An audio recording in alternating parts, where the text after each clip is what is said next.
दोस्तों, अगर आप ट्रेडिंग से पैसा कमाना चाहते हो लेकिन आपके पास टाइम नहीं है, हो सकता है आप एक स्टूडेंट हो या फिर किसी जॉब करते हो, तो आपके लिए ये स्विंग ट्रेडिंग बेस्ट ऑप्शन है। क्योंकि फर्स्ट ऑफ ऑल ये स्विंग ट्रेडिंग सबसे इजी ट्रेडिंग है। जितने सारे ट्रेडिंग है उनमें से स्विंग ट्रेडिंग सबसे इजी है। ये सिर्फ इजी नहीं है, मोस्ट प्रॉफिटेबल भी है। एक बिगिनर्स के लिए स्विंग ट्रेडिंग में पैसा कमाना बहुत ही आसान है। आइए मैं इसका एक एग्जांपल दिखाता हूँ कि ये स्विंग ट्रेडिंग कितना आसान है एंड कितना प्रॉफिटेबल है। हम एट फर्स्ट एक कैंडलस्टिक पैटर्न को हटा देते हैं, हम लाइन चार्ट में कन्वर्ट करते हैं। क्योंकि स्विंग ट्रेडिंग में आप चाहे तो कैंडलस्टिक पैटर्न के बदले लाइन चार्ट में भी एनालिसिस कर सकते हैं। ये अदानी पावर का शेयर है। आप ध्यान से देखो कि अगर आप यहाँ ट्रेड लेते तो यहाँ से यहाँ तक जस्ट 29 डेज में ये अदानी पावर लगभग 42% रिटर्न दिया। जस्ट एक महीने के अंदर ये अदानी पावर 40% रिटर्न दिया। ये 40% रिटर्न का मतलब आपको पता है, अगर आप इस ट्रेड में 1 लाख रुपया लगाते तो आपको 40,000 प्रॉफिट मिलता जस्ट एक महीने के अंदर। अब आप जरूर पूछेंगे कि हमें कैसे पता चलेगा कि यहाँ से स्टॉक का प्राइस ऊपर जाएगा या फिर गिरेगा। यही तो स्विंग ट्रेडिंग का असली खेल है। आपको प्रेडिक्ट करना होगा, और किसी भी ट्रेडिंग में आपको प्रेडिक्ट करना होगा। और ये प्राइस प्रेडिक्ट करना स्विंग ट्रेडिंग में जितने सारे ट्रेडिंग है उनमें से स्विंग ट्रेडिंग में सबसे इजी है। आज हम इस वीडियो में स्विंग ट्रेडिंग के बारे में step by step A to Z सीखेंगे। इस वीडियो को मैंने 4 पार्ट में डिवाइड किया।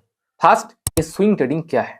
सेकंड, स्विंग ट्रेडिंग के लिए बेस्ट स्टॉक कैसे पिक करें। ऐसा नहीं कि किसी भी स्टॉक में आप स्विंग ट्रेडिंग कर सकते हैं। जिस स्टॉक अगले कुछ दिनों में ऊपर जाने की चांसेस है, यानी जिस स्टॉक का प्राइस अगले कुछ दिनों में बढ़ने की चांसेस है, आप ट्रेंड स्टॉक में ही आप स्विंग ट्रेडिंग कर सकते हैं। बिकॉज अगर अगले कुछ दिनों में स्टॉक्स का प्राइस ऊपर गई तभी तो आप प्रॉफिट कमा पाएंगे। इसीलिए आप ट्रेंड स्टॉक ढूंढना होगा। ये आप ट्रेंड स्टॉक ढूंढने का प्रोसेस क्या है वो हम सेकंड पार्ट में सीखेंगे।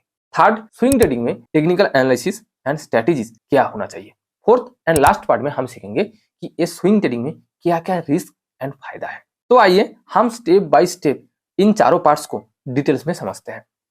स्विंग ट्रेडिंग का मतलब कि किसी भी स्टॉक को एक दिन से ज्यादा टाइम के लिए होल्ड करके प्रॉफिट कमाना। आप 2 दिन के लिए होल्ड कर सकते हो, या फिर आप 7 दिन के लिए होल्ड कर सकते हो, आप 2 वीक या फिर 2 महीने के लिए भी होल्ड कर सकते हो। स्विंग ट्रेडिंग में एग्जैक्ट कोई टाइम लिमिट नहीं है। जैसे कि इंट्राडे में आप जिस दिन स्टॉक को बाई करते हो उसी सेम डे के अंदर ही स्टॉक को सेल करना पड़ता है, चाहे आपका प्रॉफिट हो या लॉस। इंट्राडे में आप स्टॉक को नेक्स्ट डे के लिए होल्ड नहीं कर सकते हो। बट स्विंग ट्रेडिंग में इस तरह की कोई टाइम लिमिट नहीं है। आप आपके मर्जी के अनुसार स्टॉक को सेल कर सकते हो। और ये स्विंग वाट का मतलब झूला। झूला ऐसे झूलती है, स्टॉक में भी सेम है। आप इसको चार्ट पर ही समझिए। ऐसा नहीं है कि ये स्टॉक का प्राइस सीधा लाइन के बराबर ऊपर गया, ऐसा नहीं है। ये स्टॉक का प्राइस, मान लो कि स्टॉक का प्राइस यहाँ से स्टार्ट हुआ तो स्टॉक का प्राइस एक बार ऊपर गया, फिर नीचे आया, फिर ऊपर गया, फिर नीचे आया, फिर ऊपर गया। इस तरह जैसे झूला झूलती है, एक बार ऊपर जाती है फिर नीचे की ओर आती है। ये स्टॉक का प्राइस भी सेम, एक बार ऊपर गया फिर नीचे आया। ऐसे करते करते वो अल्टीमेट ऊपर ही गया। आप इस स्टॉक को इस लो पॉइंट पर बाई करके ये हाई पॉइंट पर सेल कर सकते हो एंड प्रॉफिट कमा सकते हो। यानी आप स्टॉक्स में ये जो स्विंग है इसका फायदा उठा सकते हो। इसलिए इस ट्रेडिंग का नाम swing trading. Second part, swing trading के लिए बेस्ट स्टॉक कैसे पिक करें। फर्स्ट कंडीशन कि स्विंग ट्रेडिंग के लिए आपको ऑलवेज एक लार्ज कैप या मिड कैप स्टॉक ही पिक करना चाहिए। बट ऐसा क्यों? क्योंकि large cap and mid cap stock में ये वॉल्यूम ज्यादा होती है, यानी बायर्स एंड सेलर्स की संख्या ज्यादा होती है। आप इसको एक प्रैक्टिकल एग्जांपल के थ्रू ही समझो। मान लो कि आपने इस पॉइंट पर इस अदानी पावर का शेयर बाई किया और आपने देखा कि जस्ट 10 दिन में ही शेयर का प्राइस यहाँ तक आ गया। आपने सोचा कि इस पॉइंट पर क्यों ना बेचकर प्रॉफिट बुक किया जाए। बट आपने इस स्टॉक को जैसे ही बेचने की कोशिश की, आपने देखा कि आप इस स्टॉक को सेल ही नहीं कर पा रहे हो, क्योंकि इस स्टॉक को खरीदने के लिए उस टाइम कोई बायर्स नहीं है। और अगर इस स्टॉक को खरीदने के लिए कोई बायर्स ही नहीं है तो आप कैसे बेचेंगे? और अगर आप बेच ही नहीं पाएंगे तो आप प्रॉफिट कैसे बुक करेंगे? इसी को ही लिक्विडिटी एंड वॉल्यूम कहा जाता है। इसलिए आपको ध्यान में रखना होगा कि स्विंग ट्रेडिंग के लिए स्टॉक पिक करने का फर्स्ट कंडीशन कि आपको एक लिक्विडिटी एंड हाई वॉल्यूम वाली स्टॉक को ही पिक करना होगा। अगर आप किसी large cap and mid cap stock को पिक करेंगे तो ये large cap and mid cap stock में liquidity and volume always high होता है। सेकंड कंडीशन, स्विंग ट्रेडिंग के लिए आपको ऐसे स्टॉक पिक नहीं करना चाहिए जिस स्टॉक फिलहाल न्यूज में है। क्योंकि जब स्टॉक न्यूज में होता है, अगर उस स्टॉक्स के बारे में अच्छी न्यूज आई तो अच्छी बात है, उस स्टॉक्स का प्राइस तुरंत ही ऊपर जा सकता है और आप तुरंत ही बेचकर प्रॉफिट कमा सकते हैं। बट अगर स्टॉक्स के बारे में नेगेटिव न्यूज आई तो स्टॉक्स का प्राइस तुरंत ही गिर सकता है और आपका ह्यूज अमाउंट लॉस हो सकता है। इसलिए आप ऑलवेज ये न्यूज वाली स्टॉक को अवॉइड करिए। हमने स्विंग ट्रेडिंग के लिए स्टॉक्स तो पिक कर लिया, बट आपको तो ऐसे 100-200 स्टॉक मिल जाएगा। बट आपको कौन सी स्टॉक में ट्रेड लेना चाहिए वो आप कैसे समझेंगे? आइए उसको हम थर्ड पार्ट में एक technical analysis and strategies part में ही समझेंगे। इस थर्ड पार्ट में हम समझेंगे कि कौन सी स्टॉक में हमें ट्रेड लेना चाहिए, यानी टेक्निकल एनालिसिस एंड स्ट्रेटेजीज। आइए उसके लिए हम चार्ट पर चलते हैं। टेक्निकल एनालिसिस में आपको एट फर्स्ट दो चीज समझना होगा, time frame and indicators. Time frame का मतलब कि आप किस अवधि में इस स्टॉक का एनालिसिस करना चाहते हैं। स्विंग ट्रेडिंग के लिए लोएस्ट टाइम फ्रेम होना चाहिए 2 आवर्स एंड मैक्सिमम होना चाहिए 1 month, but ideal time frame होता है 1 डे। आप 1 मिनट, यहाँ 2 minute, 3 minute, 5 minute, 1 hour, 4 hour, 1 day, 1 week, 1 month. मैंने 1 डे सिलेक्ट किया, ये तो हो गया टाइम फ्रेम। और दूसरी चीज इंडिकेटर्स। इंडिकेटर्स का मतलब कि इस स्टॉक को एनालिसिस करने के लिए जो इंस्ट्रूमेंट चाहिए। आप कैसे समझेंगे कि इस स्टॉक को कहाँ बाई करना चाहिए, कहाँ सेल करना चाहिए, उसके लिए आपको कुछ इंडिकेटर चाहिए जो आपको इंडिकेट करेगा कि इस स्टॉक में ऐसा होने वाला है। स्विंग ट्रेडिंग के लिए आपको मेजरली 3 इंडिकेटर्स चाहिए, 3 मूविंग एवरेज, एक वॉल्यूम एंड एक RSI। आइए हम एक एक करके समझते हैं। हमने 3 पीरियड्स की मूविंग एवरेज को यूज करेंगे, 1, 2, 3। बट यहाँ तीनों मूविंग एवरेज का लेंथ सेम है। जैसे कि ये मूविंग एवरेज 9 डेज का है, बट हमारा फास्ट मूविंग एवरेज होगा 21 पीरियड का। लेंथ को हम चेंज करेंगे एंड 21 करेंगे। हम इसका कलर को भी चेंज करेंगे ताकि हमें ज्यादा विजिबल हो। इस मूविंग एवरेज को हमने ग्रीन कर दिया। सेकेंड मूविंग एवरेज का टाइम पीरियड होगा 55 या फिर 50। हम 50 कर लेते हैं, हम इसको ब्लैक करेंगे। एंड थर्ड मूविंग एवरेज का लेंथ होगा 200 पीरियड का, 200। इसका कलर को हम रेड करेंगे। ये देख सकते हैं हमारा 3 मूविंग एवरेज लाइन। ये मूविंग एवरेज का मतलब कि हर दिन स्टॉक्स का प्राइस जिस पॉइंट पर क्लोज हुआ, जिस प्राइस पर क्लोज हुआ, उसका एक एवरेज। ये ग्रीन लाइन लास्ट 21 डेज का मूविंग एवरेज, यानी लास्ट 21 डेज में स्टॉक का जो क्लोजिंग प्राइस है उसका एवरेज। और ये ब्लैक लास्ट 50 दिन का मूविंग एवरेज एंड लास्ट 200 दिन का मूविंग एवरेज। हमारा सेकेंड इंडिकेटर होना चाहिए RSI, रिलेटिव स्ट्रेंथ इंडेक्स। ये है RSI। यहाँ कोई चेंजेस की कोई जरूरत नहीं है। ये मिडिल लाइन 50 का, ये अपर लाइन 75 का एंड ये बिलो लाइन 25 का। अगर स्टॉक्स का प्राइस 50 के ऊपर है, इसका मतलब इस स्टॉक्स अप ट्रेंड पर है। अगर 50 के नीचे है यानी स्टॉक्स डाउन ट्रेंड पर है। और एक इंडिकेटर चाहिए, वो है वॉल्यूम। ये है वॉल्यूम बार। वॉल्यूम से आपको क्या पता चलेगा, हर दिन इस स्टॉक में बायर्स एंड सेलर्स की परसेंटेज या फिर संख्या कितना है वो आपको पता चलेगा। ग्रीन बार का मतलब कि इस दिन ज्यादा से ज्यादा लोग बाई किया, और रेड बार का मतलब कि इस दिन ज्यादा से ज्यादा लोग सेल किया। ये हो गया स्विंग ट्रेडिंग के लिए सिंपल टेक्निकल सेटअप। अब आपको इस सेटअप के ऊपर स्ट्रेटेजी अप्लाई करना होगा। वो स्ट्रेटेजी क्या होना चाहिए, आप 2 स्ट्रेटेजी को कंबाइन करके यूज करेंगे। कौन कौन सी strategy? First, a moving average crossover strategy and second support and resistance strategy. तो आइए हम स्ट्रेटेजी एनालिसिस करते हैं। किसी भी स्ट्रेटेजी यूज करने से पहले स्विंग ट्रेडिंग में आपको 2 चीज देखना होगा। स्टॉक्स का प्राइस ये 50 पीरियड मूविंग एवरेज के ऊपर होना चाहिए एंड सेकंड चीज ये RSI 50 के ऊपर होना चाहिए। आप देखो कि ये है स्टॉक्स का प्राइस लाइन और ये ब्लैक लाइन ये 50 पीरियड का मूविंग एवरेज लाइन। ये स्टॉक्स का प्राइस 50 पीरियड मूविंग एवरेज के ऊपर है इस टाइम 50 पीरियड मूविंग एवरेज के नीचे है, यानी हम इस टाइम इस स्टॉक में ट्रेड नहीं ले सकते। जब ये प्राइस 50 पीरियड मूविंग एवरेज के ऊपर जाएगा, इसका मतलब कि स्टॉक्स आप ट्रेंड पर है, तब जाकर हम इस स्ट्रेटेजी को एनालिसिस करेंगे। उसके पहले हम स्ट्रेटेजीज को एनालिसिस ही नहीं करेंगे, क्योंकि मैंने पहले कहा आपको आप ट्रेंड स्टॉक में ही पोजीशन लेना होगा, ट्रेड लेना होगा। इसलिए आपको पहले स्टॉक्स को आइडेंटिफाई करना होगा, क्या स्टॉक्स अप ट्रेंड पर है। उसके लिए 2 चीज देखना होगा, ये price line 50 period moving average के ऊपर होना चाहिए एंड ये RSI भी 50 के ऊपर होना चाहिए। इस पॉइंट पर ये RSI 50 के ऊपर है एंड इस पॉइंट पर इस स्टॉक्स का प्राइस 50 पीरियड मूविंग एवरेज के ऊपर चलना स्टार्ट किया, यानी हमें कंफर्मेशन मिला कि इस स्टॉक्स अप ट्रेंड पर है। अब हम इसके ऊपर स्ट्रेटेजी अप्लाई करेंगे। मैं आपको फिर से कह रहा हूं कि स्ट्रेटेजी एनालिसिस करने से पहले आपको उस स्टॉक का ट्रेड एनालिसिस करना होगा। अगर स्टॉक्स अप ट्रेंड पर है तभी जाकर हम स्ट्रेटेजीज को यूज करेंगे। तो हम 2 स्ट्रेटेजीज को यूज करेंगे। First strategy moving average crossover strategy. वो क्या है, शॉर्टर पीरियड मूविंग एवरेज जब लॉन्गर पीरियड मूविंग एवरेज को नीचे से क्रॉस करेगा, यानी हमें एक बाइंग सिग्नल मिला, हमें ये सिग्नल मिला कि यहाँ से स्टॉक का प्राइस ऊपर जाने की चांसेस है। आप देख सकते हैं कि ये ग्रीन कलर का, ये जो ग्रीन कलर का मूविंग एवरेज लाइन वो 21 पीरियड का और ये ब्लैक कलर का 50 पीरियड मूविंग एवरेज लाइन। ये 21 पीरियड मूविंग एवरेज इस पॉइंट पर ये ब्लैक कलर मूविंग एवरेज को नीचे से क्रॉस किया और ये RSI भी ऑलरेडी 50 के ऊपर है, यानी हमें एक इंडिकेशन मिला, कॉन्फर्मेशन नहीं, इंडिकेशन मिला कि यहाँ से स्टॉक्स का प्राइस ऊपर जाने की चांसेस है। हम किस पॉइंट पर इस स्टॉक को बाई करेंगे, उस कॉन्फर्मेशन के लिए आपको सपोर्ट एंड रेजिस्टेंस ड्रॉ करना होगा।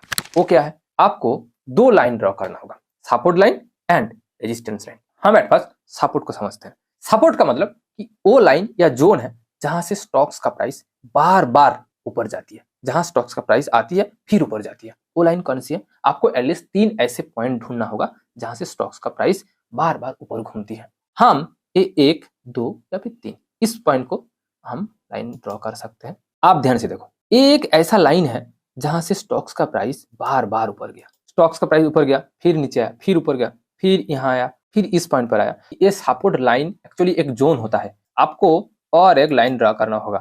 मैंने 2 लाइन ड्रॉ कर। अब आप इस जोन को देखो, इस जोन में स्टॉक्स का प्राइस नीचे आया, फिर ऊपर गया, फिर नीचे आया, फिर ऊपर। एक ही बार हुआ कि इस जोन को तोड़ा, फिर से ऊपर गया, फिर इस जोन में आया, फिर ऊपर गया। ये हो गया सपोर्ट लाइन।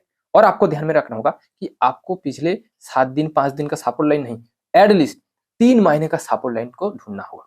और ये सपोर्ट लाइन तो लगभग लास्ट 1.5 साल का सपोर्ट लाइन है, यानी एक बहुत ही स्ट्रॉन्ग सपोर्ट लाइन है। सपोर्ट लाइन का सिंपल सा मतलब कि जहां से स्टॉक्स का प्राइस फिर से ऊपर जाने लगता है। आप क्लियरली देख सकते हैं कि इस लाइन को लास्ट 1.5 साल में इस स्टॉक एक ही बार क्रॉस किया। यानी सपोर्ट लाइन से हमें क्लियर ये पता चलता है कि अगर स्टॉक्स का प्राइस नीचे आई, गिरी, तो इस पॉइंट तक ही आ सकता है। हमें और एक लाइन को भी ढूंढना होगा, वो होगा रेजिस्टेंस लाइन। रेजिस्टेंस का मतलब कि जहां से स्टॉक्स का प्राइस फिर से नीचे की ओर आती है। कहां से? अगर हम 1, 2 या 3 पॉइंट को ड्रॉ करेंगे तो हम देखेंगे कि ये हो गया हमारा रेजिस्टेंस लाइन। आप चाहे तो इस पॉइंट को भी रेजिस्टेंस मार्क कर सकते हैं, अब इस पॉइंट को भी रेजिस्टेंस मार्क कर सकते हैं। ठीक है, मैं इसको रेजिस्टेंस मार्क करता हूँ। ये हो गया हमारा रेजिस्टेंस लाइन। 1, 2 अगर हम इसको भी ड्रॉ करेंगे तो मैक्स टू मैक्स इस पॉइंट को हम रेजिस्टेंस मार्क किया।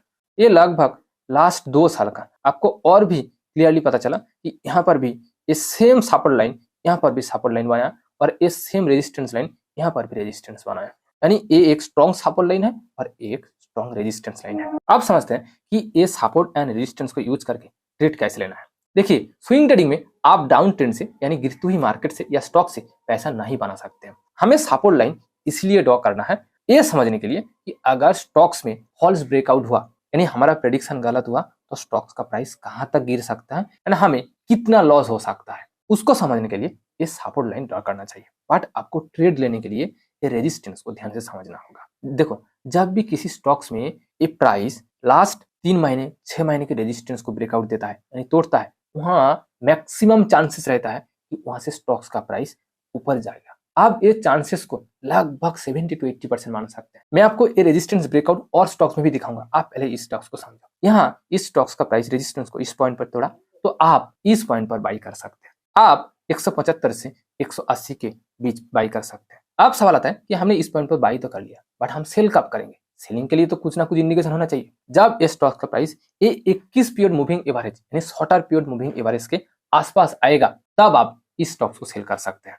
यानी शॉर्टर पीरियड मूविंग एवरेज के आसपास आने का मतलब कि इस स्टॉक में डाउन ट्रेड आना स्टार्ट हो गया। जैसे कि आप यहाँ देख सकते हैं, जैसे ही ये शॉर्टर पीरियड मूविंग एवरेज की क्रॉस किया तो ये लॉन्गर पीरियड मूविंग एवरेज के भी आसपास है, यानी स्टॉक्स में एक डाउन ट्रेंड आना स्टार्ट हो गया। इसलिए जैसे ही स्टॉक्स का price shorter period moving average के आसपास आएगा तो आप बेच सकते हैं। दूसरी चीज, आप आपके टारगेट के हिसाब से भी बेच सकते हैं। मान लो कि आपका एक टारगेट है कि आपको हर महीने 5% या 10% प्रॉफिट कमाना है, आप उस हिसाब से भी बेच सकते हैं, या फिर आप स्टॉप लॉस के हिसाब से भी बेच सकते हैं। स्विंग ट्रेडिंग में सेलिंग के लिए कोई परफेक्ट स्ट्रेटेजी नहीं है, हर एक अपने हिसाब से सेल करते हैं। या फिर आप और एक चीज भी कर सकते हैं, जब ये RSI 50 के आसपास आएगा उस टाइम भी आप बेच सकते हैं। मैं आपको स्केल ड्रा करके दिखाता हूँ।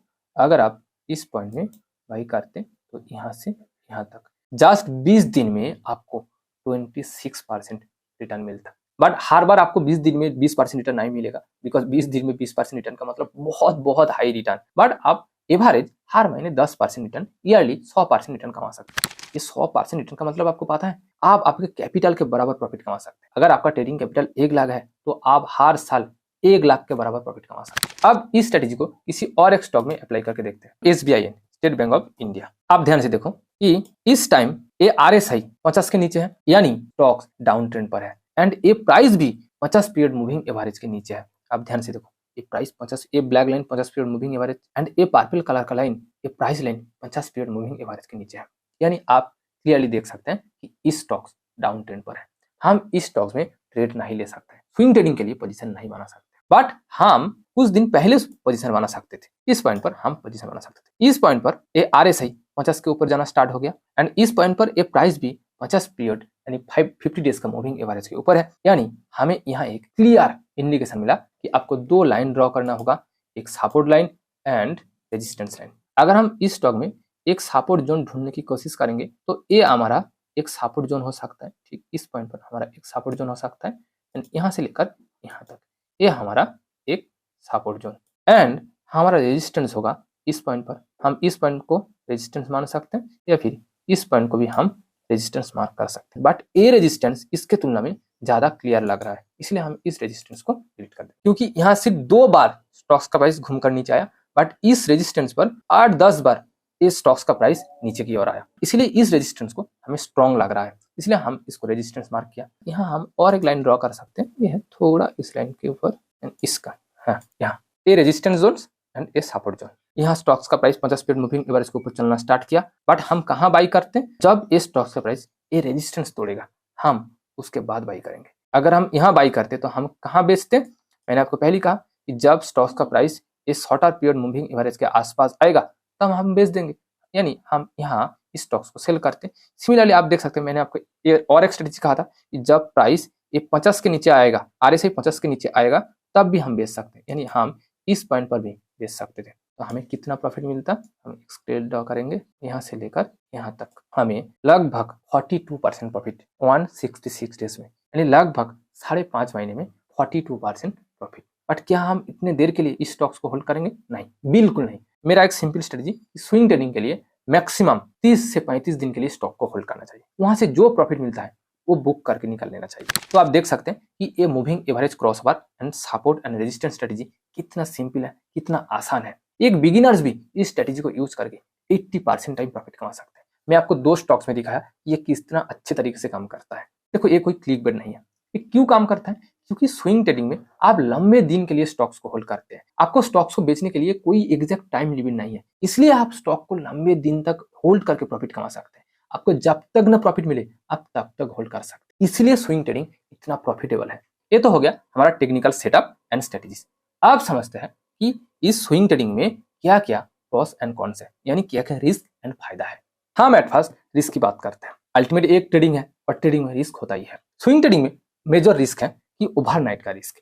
ओवरनाइट का मतलब कि आप यहाँ स्टॉक्स को एक दिन से ज्यादा टाइम के लिए होल्ड कर सकते हैं। आज आपने स्टॉक्स को एनालिसिस किया, बट आपको तो ये नहीं पता कि अगले 5 दिन में या 7 दिन में स्टॉक्स में क्या होने वाला है, स्टॉक्स के बारे में क्या न्यूज आने वाला है, इसलिए यहाँ ओवरनाइट का रिस्क रहता है। अगर अगले 7 दिन में स्टॉक्स के बारे में तुरंत कोई बुरा न्यूज आ गया तो आपका कैपिटल लॉस हो सकता है, इसलिए आपको ऑलवेज स्विंग ट्रेडिंग में आपका लॉस कैपेबिलिटी को भी ध्यान में रखना चाहिए। सेकंड, इसको मैं रिस्क नहीं कहूंगा, इसको मैं प्रॉब्लम कहूंगा। स्विंग ट्रेडिंग में एक प्रॉब्लम तो है, स्विंग ट्रेडिंग में आपको प्रॉफिट कमाने के लिए एक लार्ज अमाउंट ऑफ मनी चाहिए, बिकॉज स्विंग ट्रेडिंग में कोई मार्जिन नहीं मिलता है। इंट्राडे में मार्जिन मिलता है। मार्जिन का मतलब कि आपको ब्रोकर कुछ अमाउंट देता है ट्रेड लेने के लिए, जैसे कि इंट्राडे में एवरेज 5x मार्जिन मिलता है। 5x मार्जिन का मतलब कि आपके पास जो अमाउंट है आपको उसका 5 गुना पैसा दिया जाएगा और आपको उस 5 गुने पैसे के ऊपर ही प्रॉफिट मिलेगा। जैसे कि मान लो कि आपके पास 10,000 है, तो 10,000 का 5 गुना कितना होता है? 50,000, यानी आप 50,000 अमाउंट के बराबर ट्रेड ले सकते हैं और आपको जो प्रॉफिट मिलेगा वो 10,000 के ऊपर नहीं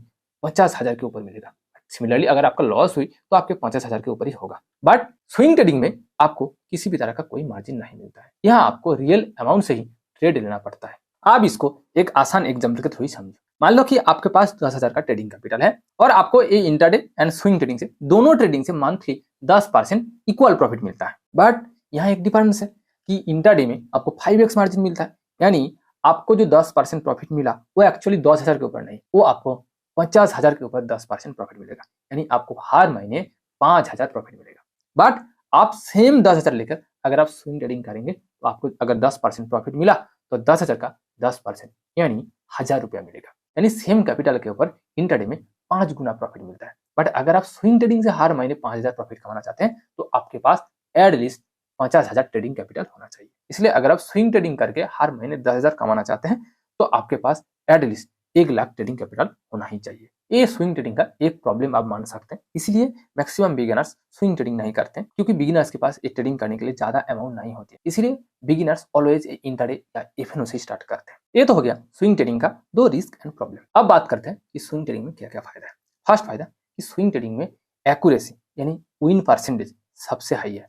एज ए बिगिनर्स आप स्विंग ट्रेडिंग में सिंपल स्ट्रेटेजी यूज करके at least 60 to 70% time profit कमा सकते हैं। एंड सेकंड फायदा कि आप स्विंग ट्रेडिंग में आप आपके टाइम के हिसाब से आपको जब टाइम मिले तब एनालिसिस कर सकते हैं। इंट्राडे में आपको मार्केट ओपन होने से मार्केट क्लोज होने के तक आपको दिन भर चार्ट को एनालिसिस करना पड़ता है। ये कैंडल स्टिक पैटर्न, स्ट्रेटेजीज, ये इंडिकेटर्स आपको एनालिसिस करना पड़ता है। बट स्विंग ट्रेडिंग में ऐसा कोई नहीं है। आपको जब टाइम मिले, इवन आपको रात में खाना खाने के बाद फ्री होकर भी आप इसको एनालिसिस कर सकते हैं।